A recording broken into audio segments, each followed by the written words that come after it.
Sean's RC Construction on the move again.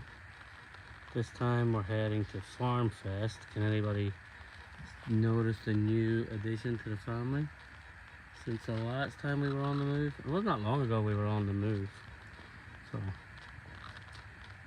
dump trucks, trailers, the haul rig, Cascadia is down there. In the front we got tools and the cart. I will put moving blankets over this stuff though, so it doesn't all get damaged. So we always seem to be on the road somewhere, and then I'll put them probably away, and that'll be it to cabin fever probably. The weather will be getting a lot colder. I'd say this will be the last dig of the year for me anyway. So everybody, again, we're on the move again.